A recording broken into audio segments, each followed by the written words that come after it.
कैसे हैं आप सब? आई होप आप लोग सब ठीक हैं। मैं हूँ इस वक्त प्लेटफॉर्म नंबर 6 पे हैदराबाद स्टेशन के। यहाँ से हम जर्नी करेंगे तेलंगाना एक्सप्रेस में। तेलंगाना एक्सप्रेस में दिल्ली से हैदराबाद की जर्नी मैंने किया था 3 AC में। काफ़ी अच्छी जर्नी थी। आज मैं इस ट्रेन में जर्नी करने वाला हूँ 2AC में, क्योंकि लास्ट मोमेंट पे टिकट लिया था और 2AC में फाइनली कंफर्म हो गया। और मैं सोच रहा था कि अगर वो नहीं होता तो फिर राजधानी से जाना पड़ता, जो कि ऑलमोस्ट ट्वाइस द फेयर हो जाता, क्योंकि उसमें ऑलमोस्ट 1,000 रुपये डायनामिक फेयर है। खैर, अभी ट्रेन प्लेटफॉर्म पे लगाई जाने वाली है। यहाँ पे इंडिकेटर पे लगा दिया है कि यहीं पे मेरा कोच है। सामान काफ़ी ज़्यादा था, तो मैं सोचा कि पहले प्लेटफॉर्म पे पहुँच जाते हैं भाई, क्योंकि टाइम ज़्यादा बचा नहीं। ये आधा घंटा भी नहीं बचा है और ट्रेन अभी तक वैसे लगाई नहीं गई है, लेकिन मेरे समझ से अब लग जानी चाहिए, क्योंकि नंबर भी आ गया है। तो चलिए देखते हैं पहले ट्रेन कब लगाई जाती है और फिर उसके बाद बोर्ड करते हैं। फिर मैं अगर टाइम बचा तो आगे जाके आपको लोकोमोटिव दिखाऊंगा, क्योंकि 2AC फर्स्ट AC एकदम पीछे रहता है अगर आप दिल्ली जा रहे हैं तो। चलिए देखते हैं ट्रेन कब हमारी प्लेटफॉर्म नंबर 6 पे लगाई जाती है।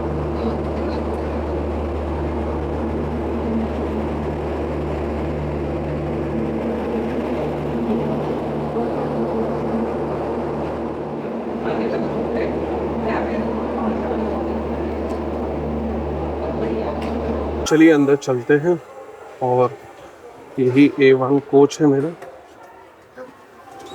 कटिंग ले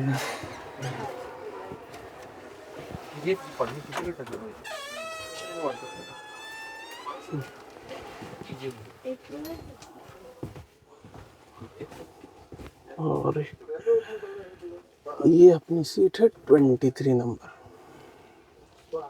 बैग अभी रख दिए हैं और अब मैं आपको कोच का लेआउट बता देता हूँ। और इंटरेस्टिंग बात यह है कि बेडिंग दी है और बेडिंग एकदम हॉट है, तो ये काफ़ी अच्छा है। लाइक एकदम फ्रेश आई होगी। चलिए वो भी मैं आपको खोल के दिखा दूंगा। पहले देखते हैं कोच का लेआउट। चार्जिंग पॉइंट सबसे इम्पोर्टेंट है, तो इसलिए आपको दिखा रहा हूँ। ये देखो, दोनों चार्जिंग पॉइंट है। ये दो साइड की सीट्स के लिए है और वो दोनों बटन है, बीच की लाइट की बटन है। और ये इस तरह से रीडिंग लाइट भी है। ये तो बेडिंग है, ये सब है। और इस तरफ भी रीडिंग लाइट है। इधर दो चार्जिंग पॉइंट है, ये हुक्स है। और इस तरफ भी आप देख सकते हो बॉटल होल्डर है। उधर भी बॉटल होल्डर दिया है, वहाँ भी बॉटल होल्डर और चार्जिंग पॉइंट है। साइड लोअर के लिए भी चार्जिंग पॉइंट है। ऊपर वेंट है, साइड अपर के लिए डेडिकेटेड वेंट है। तो अगर आपको कूलिंग ज़्यादा नहीं पसंद है तो वो दिक्कत हो सकती है। अगर आपको पसंद है तो अच्छा हो सकता है, तो आप वो सोच लीजिएगा अगर 2AC में ट्रैवल कर रहे हैं तो। प्रीटी मच हर सीट के लिए डेडिकेटेड चार्जिंग पॉइंट है, तो वो जनरली एक्सपेक्टेड है 2AC में, लेकिन अच्छी बात है कि दिया हुआ है और मैंने आपके साथ शेयर कर दिया सारी चीज़ें। बस वेंट का ध्यान रखिएगा अगर आपकी साइड अपर बात है। एक बार मैं ट्रैवल कर रहा था, मुझे डायरेक्ट कूलिंग पसंद नहीं और मेरी तबीयत ख़राब हो गई थी, और वो थी गोल्डन टेम्पल मेल की जर्नी में, जब मैं 2AC में ट्रैवल किया था। वो ऑलरेडी चैनल पे है, वो आप देख सकते हो बाद में। फिलहाल चलिए देखते हैं क्या है लोकोमोटिव हमारी ट्रेन का, अगर मैं वहाँ तक पहुँच पाया तो, क्योंकि ज़्यादा टाइम बचा नहीं डिपार्चर। ये हमारा लोकोमोटिव है 37588 विजयवाड़ा स्टेट का WAP7। इसके ऊपर कवच इनेबल्ड है, वहाँ पे आप देख सकते हो लिखा होगा। आई होप आपको दिख रहा हो। और ये हमें ले जाएगा नई दिल्ली तक। चलिए अब रिटर्न अपने कोच पे चलते हैं, क्योंकि पूरी ट्रेन वापस चल के मुझे जाना पड़ेगा पीछे, और अब डिपार्चर का भी टाइम होने ही वाला है।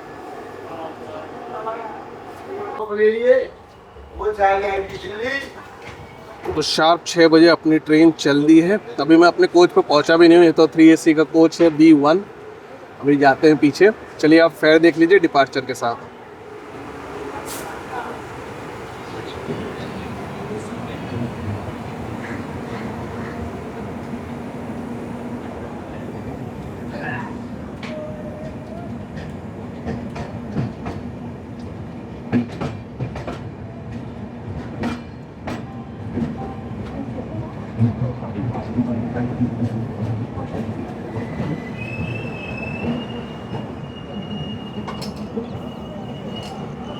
तो ये बेडशीट खोला है अभी मैंने और देखा है कि इसमें हैंड टॉवेल है ही नहीं, तो वो अलग से मांगना पड़ेगा। 2AC है तो भी। चलिए अब वो भी उससे मांगते हैं और फिर देखते हैं कब आता हमारा पहला स्टॉप, जो कि बहुत ही इंपॉर्टेंट, सिकंदराबाद जंक्शन।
यहाँ पे काफ़ी लोग बोर्ड करते हैं, और अगर आपको कुछ नाश्ता पानी चाहिए तो यहाँ से भी आप ले सकते हो। वैसे हैदराबाद पे भी आपको मिल जाएगा। और यहाँ से अब डायरेक्ट स्टॉप है काजीपेट।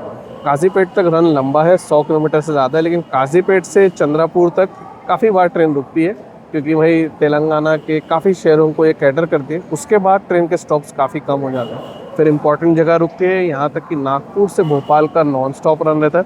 तो देखते हैं वो सब रन कैसा रहेगा। अभी मैंने सोचा है कि फटाफट थोड़ा सा नाश्ता कर लेते हैं, एक बार यहाँ से ट्रेन डिपार्ट होती है तो, और फिर मैं आपको कुछ स्किप्स, क्रॉसिंग्स और बहुत सारे इंटरेस्टिंग सीन्स भी रहेंगे। गोदावरी नदी का ब्रिज भी देखने को मिलेगा।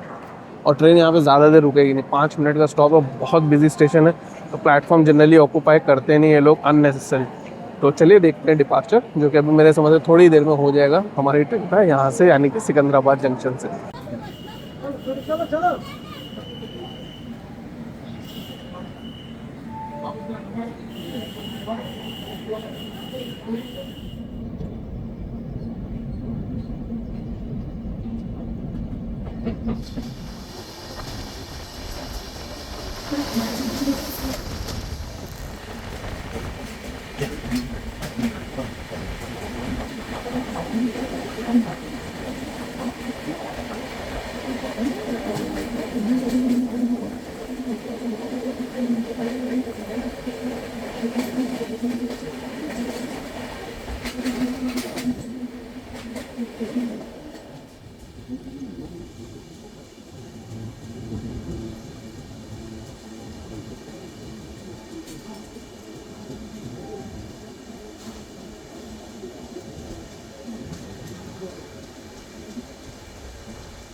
क्या लेवल ऑफ ट्रैफिक थी भाई, ज़बरदस्त। एक्चुअली जब डिपार्चर हुआ सिकंदराबाद का तो मैंने एक बार चेक किया कि कौन कौन सी ट्रेन सिकंदराबाद पहुंचने वाली है, और मैंने देखा कि बहुत सारी आने वाली है। तो मैं बोला यार ये तो कैप्चर करना बनता है।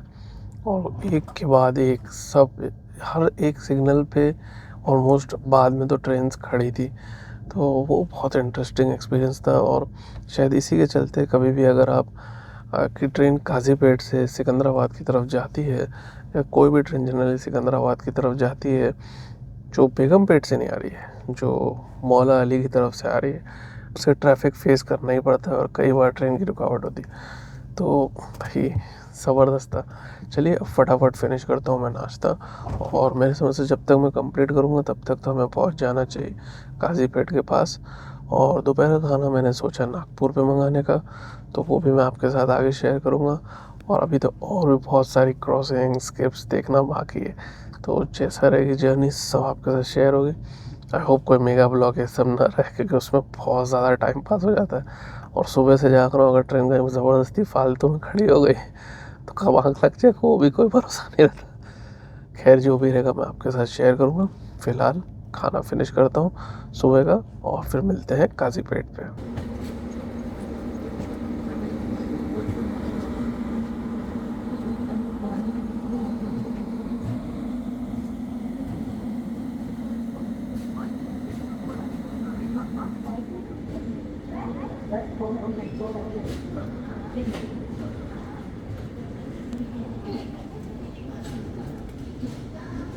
हम पहुँचे हैं काजीपेट 8:30 बजे के बाद।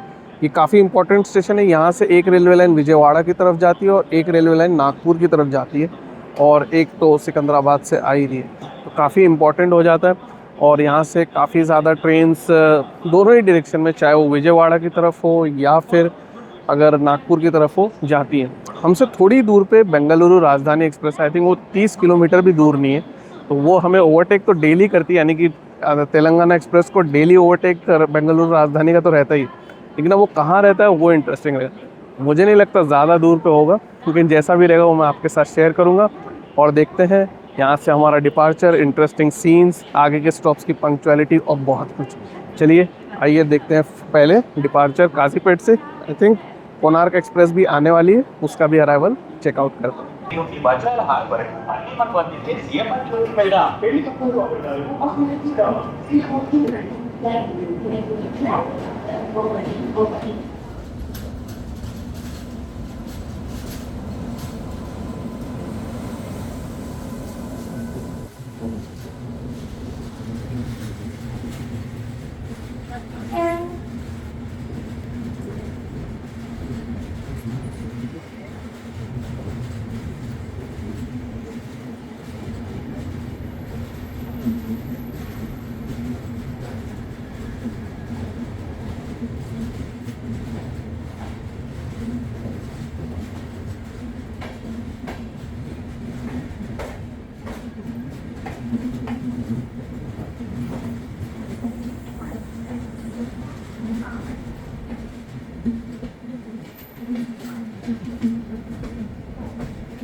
हम रामागुंडम पहुँचे हैं आधे घंटे से भी ज़्यादा लेट। ये शहर बहुत ही इम्पोर्टेंट है क्योंकि यहाँ पे एक बहुत ही बड़ा थर्मल पावर प्लांट है एनटीपीसी का, और भी बहुत सारे कारोबार हैं और काफ़ी ट्रेन्स यहाँ पे रुकती भी हैं।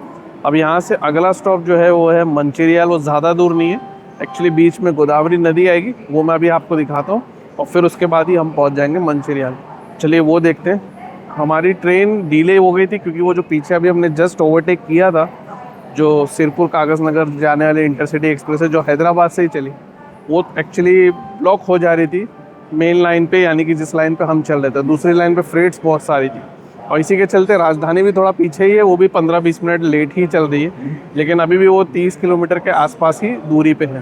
तो वो ओवरटेक हमें कब करती है, मुझे लगता है शायद मंचिरियाल के बाद ही होगा। मुझे नहीं लगता मंचिरियाल से पहले हो पाएगा। चलिए यहाँ से डिपार्चर देखते हैं और फिर आगे चलते हैं।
पास एक्सप्रेस हैदराबाद से चलकर न्यूजन गोदावरी प्लेटफॉर्म क्रमांक 1 पर आ चुकी।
वो थे हमारे फाइनल 2 स्टॉप तेलंगाना में। और अब हम जो अगला स्टॉप हमारा ऑफिशियल है बल्लरशाह, वो आएगा महाराष्ट्र में। तो अब हमारे सारे स्टॉप्स तेलंगाना के कंप्लीट हुए। रन के हिसाब से बताऊं तो आपको अच्छा एक रन फील होगा सिकंदराबाद से काजीपेट के बीच में, जो कि काफ़ी अच्छा रहता भी है। लेकिन उसके बाद फ्रीक्वेंसी ऑफ स्टॉप्स बढ़ जाती है, तो इसलिए आपको मे बी सीलपुर कागज़ नगर तक stop and start kind of feeling होगी। वैसे आप जल्दी उठे रहेंगे तो मोस्टली आपको नींद आएगी और आप सो जाएंगे, लेकिन जैसे कि काफ़ी लोग सो भी रहते, लेकिन अगर आप जाग रहे हैं और बाहर एंजॉय कर रहे हैं तो ये आपका एक्सपीरियंस रहेगा। और खाने का ऑर्डर ले रहा था बंदा, तो अगर आप खाना मंगाना है तो पहले ही अपफ्रंट बिल मांग लीजिए, और फिर उसके बाद अगर वो नहीं देता है तो कंप्लेन कर सकते हैं, पेंट्री मैनेजर को भी बुला सकते हैं, 139 हेल्पलाइन पे भी कंप्लेन कर सकते हैं अगर आपकी सुनवाई नहीं हो रही है। रेल मदद का ऐप या वेबसाइट से भी आप कंप्लेन कर सकते हैं, और IRCTC को ट्विटर हैंडल पे ट्वीट करके भी, टैग करके भी कंप्लेन कर सकते हैं। ये कुछ तरीके हैं जिससे कि आप कंप्लेन कर सकते हैं। अब रन फिर से थोड़ा अच्छा है, और मेरे हिसाब से मुझे लग रहा है कि कोई अब शायद ब्लॉकेज नहीं है या कोई ऐसा ट्रैफिक ऑब्स्ट्रक्शन नहीं, तो इसलिए थोड़ा ठीक चल रही। और डीले तो है थोड़ा बहुत, लेकिन मुझे लग रहा है बल्लरशाह पे हमें टाइम पे पहुंच जाना चाहिए। वो तो मैं भी आपको दिखाऊंगा। उससे पहले वर्धा नदी का ब्रिज आएगा, जो काफ़ी बड़ा और खूबसूरत वो भी है। और ये गोदावरी नदी का ब्रिज और बल्लरशाह के पास जो वर्धा नदी का ब्रिज है, ये 2 ब्रिज हैं जो काफ़ी अच्छे लगते हैं अगर आप इस रूट से जा रहे हैं तो। वो काफ़ी बड़े। एक्चुअली नर्मदा नदी का भी ब्रिज आएगा, लेकिन वो तो अंधेरा हो चुका रहेगा, वो इटारसी के बाद होता है, लेकिन मुझे नहीं लगता वो कोई देख पाएगा इस ट्रेन से अगर जर्नी कर रहा हो तो। उसके लिए तो मेरे समझ से अगर आपको ट्रैवल करना हो तमिलनाडु एक्सप्रेस में कर सकते हो, वो भी समर सीज़न में, तो आपको थोड़ा बहुत देखने की गुंजाइश है अगर वो टाइम पे रही तो। मैंने उसमें जर्नी किया है, मैंने उसमें दिखाया है, इसलिए मैं बता सकता हूँ आपको। अब चलिए देखते हैं कब पहुँचते हैं हम बल्लरशाह। मैंने खाना ऑर्डर कर दिया है नागपुर पे। बल्लरशाह पे मैं पहले भी एक बार खाया हूँ, खाना अच्छा था, और वो मैंने खाया था ग्रैंड ट्रंक एक्सप्रेस में। आप वो चेकआउट कर सकते हैं, वो भी वीडियो चैनल पे। और नागपुर पे इस बार इसलिए ट्राई कर रहा हूँ कि पहली बार ट्राई कर रहा हूँ, और ऑप्शन भी अच्छा था। थोड़ा सा प्राइसिंग ये कह सकता हूँ कि डिलीवरी चार्ज मिला दिया तो 200 के करीब पहुँच गया। वो क्यों ऐसा है पता नहीं। प्रीटी मच सभी जो नागपुर पे दे रहे हैं उनका मैंने देखा है डिलीवरी चार्ज है, नहीं तो वो एक्सपेंसिव है।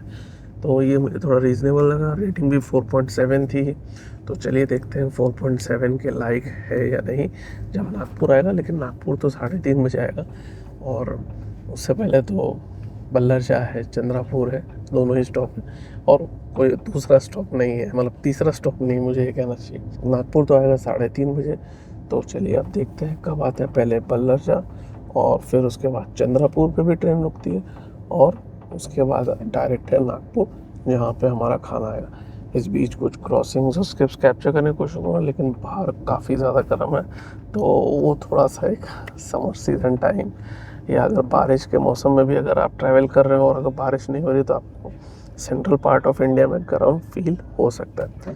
खैर चलिए अभी देखते हैं वर्धा नदी का ब्रिज, और फिर आप अराइवल देखते हैं बल्लरशाह पे, और बीच में कोई क्रॉसिंग रहेगी तो वो भी मैं आपके साथ ज़रूर शेयर करूँगा।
कभी कभार ऐसा होता है कि आप बहुत ही मन से चाहते हो कि कोई एक चीज़ को आप पकड़ना या कुछ पाना, और आपसे वो मिस हो जाती है या ऑलमोस्ट मिस हो जाती है। बस कुछ ऐसा ही मेरे साथ हुआ, और वो हुआ ये कि बल्लर शाह और चंद्रपुर का अरावल, जैसे कि आपको मैंने दिखाया, राजधानी एक्सप्रेस से हमारी मुलाकात भी हो चुकी थी बल्लर शाह पे, तो ओवरटेक तो तय था। तो मैं सोचा कि चंद्रपुर पे हो जाएगा, तो चंद्रपुर तक रुके। और किस चीज़ के लिए रुके? एक्चुअली मुझे जाना था वॉशरूम चंद्रपुर से जस्ट पहले, तो मैं सोचा कि चलो चंद्रपुर तक रुक जाते हैं।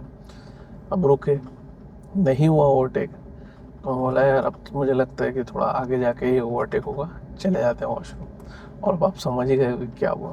भाई छूटी नहीं ओवरटेक, लेकिन ऑलमोस्ट छूटने से हो गई। तो चलिए मैं आपको ओवरटेक दिखाता हूँ, और फिर उसके बाद कुछ और क्रॉसिंग्स देखते हैं, सेवाग्राम का कर्व देखते हैं। और ये स्ट्रेच काफ़ी अच्छा है क्योंकि यहाँ पे स्पीड अच्छी रहती है और काफ़ी ट्रेनों से मुलाकात भी होती है, तो वो सब चीज़ें चेकआउट करेंगे। और फिर पहुँचते हैं नागपुर और देखते हैं कब मिलता है हमें खाना। थोड़ा सा ट्रेन डिले हो गई है क्योंकि ओवरटेक के चलते, उसके बाद भी शायद कुछ फ्रेट की ट्रैफिक है या जो भी है, तो हमारी ट्रेन थोड़ा सा रुक रुक के चल रही है। एक्चुअली राजधानी एक्सप्रेस भी बहुत आगे नहीं निकल गई, वो 2 स्टॉप ही आगे है। तो भाई है कुछ तो मामला जो दोनों ट्रेन को प्रॉब्लम दे रहा है, और दोनों ही ट्रेन थोड़ा सा डिले के साथ है। तो देखिए कब पहुँचते हैं नागपुर। फिलहाल एंजॉय करते हैं कुछ क्रॉसिंग्स और बाहर का नज़ारे और सेवाग्राम का कर्व, जो कि बहुत ही खूबसूरत है।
नागपुर पे हम थोड़ा सा लेट पहुंचे थे और ट्रेन प्रॉम्प्टली चल दी थी, यानी कि ज़्यादा देर नहीं रुकी। जो उसका स्केड्यूल हॉल्ट था चल दी थी। उतने ही दरमियान में वो बंदा आया, पेमेंट लिया और खाना दे के गया। चलिए अब मैं खाना आपको अनबॉक्स करके दिखाता हूँ और इसको खाता हूँ जल्दी से, क्योंकि अभी थोड़ी देर बाद आएगा घाट सेक्शन, तो वो मुझे आपको दिखाना है। और उसके बाद जो सेकंड घाट सेक्शन है, अगर उजाला रहा तो वो भी आपको दिखाऊँगा। चूँकि थोड़ा सा लेट है तो मुझे भरोसा नहीं कि तब तक उजाला रहे या ना रहे, क्योंकि एक सेक्शन है जहाँ पे टनल ये सब भी है। तो जैसा भी रहेगा मैं आपको दिखाता हूँ। फटाफट पहले खाना दिखाता हूँ आपको, खाता हूँ और फिर खाने का भी आपको रिव्यू दूंगा। ये है खाना, अनबॉक्स कर दिया मैंने। ये बटर लगाई हुई रोटी है, तो जो कि बहुत ही सही दिख रही है और गर्म है, मीडियम गर्म है, ज़्यादा नहीं, क्योंकि अब भाई वो बना के लाया होगा तो उतने दिन में थोड़ा तो ठंडा हो गए। ऑनियंस और मिर्ची सलाद में दी है। और ये पिकल है, मैंगो पिकल है, तो ये भी दिया हुआ है। ये आलू की ड्राई वेजिटेबल है और ये स्पून भी दिया है, टिश्यू पेपर भी, सैनिटाइज़र मैंने यूज़ कर लिया। और ये पनीर की सब्ज़ी, पीसेस काफ़ी सही लग रहा है और खुशबू भी बहुत सही आ रही है। और ये दाल है, दाल का टेक्सचर भी मुझे सही लग रहा है और देखूंगा टेस्ट करके भी आपको बताऊंगा कैसी है। और राइस तो आप देख ही सकते हो कि बहुत ही सही क्वांटिटी में दिया हुआ है। क्वांटिटी के पर्सपेक्टिव से तो मुझे एकदम सही लग रहा है। अब मैं इसे फटाफट फिनिश करता हूँ और फिर आपको क्वालिटी भी बता दूंगा, टेस्ट सब सब्ज़ी का, दाल का कैसा है। खाना खा लिया, खाना क्वांटिटी और क्वालिटी में बढ़िया था, कोई दिक्कत नहीं थी, एकदम स्पाइसी भी नहीं था, हर कोई खा सकता है ऐसा खाना था। तो मेरे को लगा कि टेस्ट बहुत सही था और क्वालिटी और क्वांटिटी दोनों परफेक्ट थे। आपको ऐसा नहीं लगेगा एक थाली मंगा के यार पेट खाली रहे। और हाँ, माउथ फ्रेशनर दिया था, मीठा कुछ नहीं था तो भी माउथ फ्रेशनर दिया था, वो बाद में मुझे डिस्कवर हुआ था। तो चलिए वो भी एक चीज़ एडिशनल थी। तो quality quantity point of view से सही था। मैंने दावत जश्न से मंगाया था, तो ये भी मैं आपको बता सकता हूँ। अगर आपकी ट्रेन नागपुर रात में पहुँच रही है या आपकी ट्रेन कभी भी अराइव कर रही है और अगर आपको खाना बुक करना हो, सही जगह है। मानता हूँ कि पेंट्री कार की 150 की 130 की थाली से महंगा है, लेकिन उससे क्वालिटी कई ज़्यादा बेहतर है। मैंने इस ट्रेन में पेंट्री कार में खाना खाया है। आप वो 3AC की जर्नी चेकआउट कर लीजिएगा। और सिर्फ मेरा ही नहीं, उसमें मेरे साथ बगल में अंकल बैठे थे, उनका भी रिव्यू चेकआउट कर लीजिएगा। वो तो अंकल बहुत ही अच्छे थे, बहुत ही अच्छी इंटरेस्टिंग जर्नी थी वो। खैर वो आप बाद में ज़रूर चेकआउट कर सकते हैं, क्योंकि वो दिल्ली से हैदराबाद थी, ये यानी कि ऑपोजिट डायरेक्शन में थी। खैर चलिए अब देखते हैं कुछ इंटरेस्टिंग सीन्स, क्रॉसिंग्स और स्किप्स। और अभी थोड़ी देर में हमारे ट्रेन के पीछे बैंकर्स अटैच होंगे, तो बहुत ही अच्छा कर्व का वाला घाट सेक्शन रहेगा। और बैंकर्स मैंने देखा था तमिलनाडु एक्सप्रेस को अटैच होते हुए, तो मुझे उम्मीद है कि इसको भी शायद अटैच होगा ही। फाइंड आउट करते हैं कैसे रहती है जर्नी और कैसा रहता है नॉन स्टॉप एक्शन जो शाम का है, क्योंकि अभी तो ऑलमोस्ट 4:45 हो गए, तो करीबन 3-3.5 घंटे हैं अपने पास, या मे बी 2.5 घंटा, जो भी रहेगा। मैं एकदम नॉन स्टॉप आपको शेयर करता हूँ जो मेरा एक्सपीरियंस है बाहर का, और कुछ इंटरेस्टिंग सीन्स चेकआउट करते हैं। और अगर रात भी हो गई तो भी ये फाइंड आउट करते हैं कि ट्रेन वाकई इटारसी स्किप करती है या नहीं।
वो तो हमारा कुछ रन जो कि नागपुर के बाद खाना खाने के बाद मैंने आपको दिखाया। और इंटरेस्टिंग बात ये थी कि हमारी ट्रेन के पीछे बैंकर नहीं लगा, जैसा कि मुझे लग रहा था कि लगना चाहिए।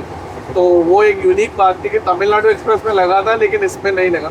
पता नहीं अब वो चेंज ही कर दिया ओवरऑल या क्या माजरा है, मेरे को नहीं मालूम। अगर आपको पता हो तो कमेंट सेक्शन ज़रूर बताइएगा। अब रात तो हो चुकी है, अंधेरा काफ़ी है और अभी जस्ट हमने गोरा डोंगरी पार किया तो वो भी मैंने आपको दिखा दिया। और अभी यहाँ से यानी गोरा डोंगरी से इटारसी करीबन 60-70 किलोमीटर के आसपास है। मुझे आ रही है बहुत ज़्यादा नहीं, क्योंकि सुबह 4 बजे से भी पहले उड़ गया था और तब से नॉन स्टॉप बाहर एंजॉय कर रहे हैं। तो मुझे लगता है कि मैं कभी भी सो जाऊँगा, लेकिन फिर भी जब भी मैं जागता रहा, जितना भी मैं जागता रहा, मैं आपको सब दिखाऊंगा। फिलहाल मैं थोड़ा आराम करूंगा और इटारसी का स्टेप दिखाऊंगा। अगर इटारसी में जागता रहा, अगर सो गया तो फिर जब जहाँ पे उठूंगा वो मैं आपको दिखाऊंगा। नहीं तो मिलते हैं सुबह। खाना खाने का भी मूड नहीं कर रहा है, ऐसे भी लेट खाना खाया। अगर आपको रात का खाना खाना है तो आप पेंट्री कार से मंगा सकते हो, लेकिन बिल मंगवा लीजिए। नहीं तो अगर आप भोपाल पर मंगवाना चाहते हैं तब भी मंगवा सकते हैं, लेकिन भोपाल आएगा 9:30 या उसके बाद, तो ये चीज़ का ध्यान रखिए। चलिए कुछ इंटरेस्टिंग रात के स्क्रिप्ट जो भी मैं कैप्चर करूँगा वो एंजॉय करें। मिलते हैं सुबह।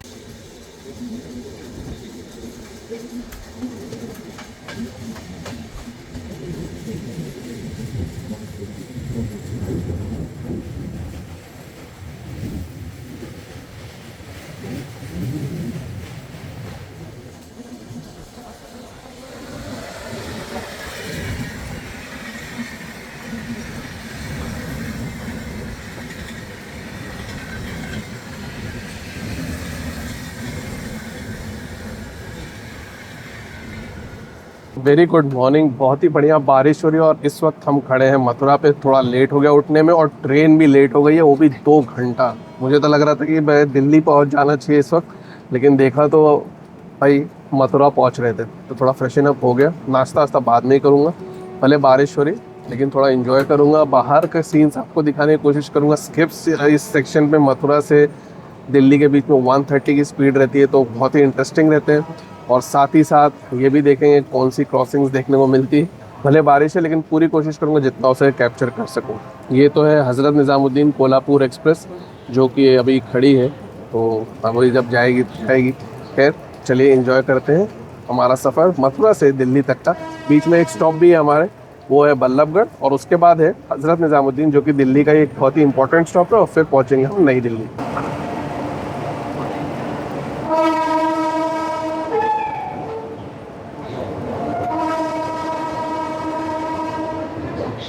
Station 2, Lakeland Green, in Lakeland. Meditation. Train number 1.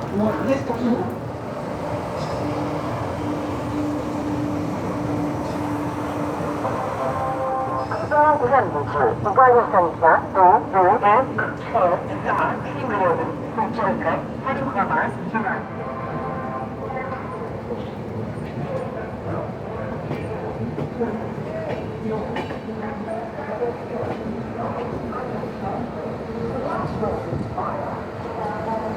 39311 WAP7 Vadodara shade.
हम पहुँचे हैं बल्लभगढ़ 8:30 बजे। तो डिले थोड़ा सा कम हुआ है, यानी कि 2 घंटे के ऊपर था तो अब पौने 2 घंटा हो गया, लेकिन कोई ख़ास बात पड़ी नहीं है क्योंकि आगे अगर क्लियरेंस नहीं मिला तो ये 2 घंटे भी ऊपर हो सकता है। वो तो अभी फाइंड आउट करेंगे क्योंकि नेक्स्ट स्टॉप तो है हज़रत निज़ामुद्दीन और उसके बाद है न्यू दिल्ली। एक इम्पॉर्टेंट बात याद रखिए कि अगर आप नई दिल्ली से या दिल्ली से हैदराबाद जा रहे हैं तब ये ट्रेन हज़रत निज़ामुद्दीन भी नहीं रुकती है, बल्लभगढ़ भी नहीं रुकती है। ये दिल्ली जाते समय ही रुकती है ताकि पैसेंजर्स की सहूलियत के लिए दिया गया स्टॉप। किसी को अगर उतरना हो, काफ़ी इंडस्ट्रियल प्लेस भी है ये, और इसके आगे फरीदाबाद है तो वो भी काफ़ी इंपॉर्टेंट इंडस्ट्रियल प्लेस है। तो चलिए देखते हैं यहाँ से रन कैसा रहता है और कब पहुँचते हैं हम हज़रत निज़ामुद्दीन।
हम पहुँचे थे नई दिल्ली 9:30 के बाद, जैसा कि आपने देखा। और भाई डीले कुछ भी रह सकता है, तो इसीलिए अपना कमिटमेंट कोई भी अगर आप दिल्ली पे रख रहे हैं तो वो 10 के बाद रखिएगा तो सेफ़ साइड रहेगा।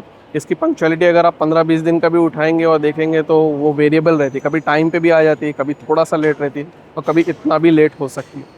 तो भाई इस मामले पे इस ट्रेन का एक थोड़ा माइनस है, अदरवाइज़ जर्नी एक्सपीरियंस अच्छा था। आई होप आपको भी वीडियो पसंद आया। अगर पसंद आया तो लाइक बटन ज़रूर दबाइएगा। चैनल पे नए हैं और अभी तक आपने सब्सक्राइब नहीं किया है तो सब्सक्राइब ज़रूर कर लीजिएगा।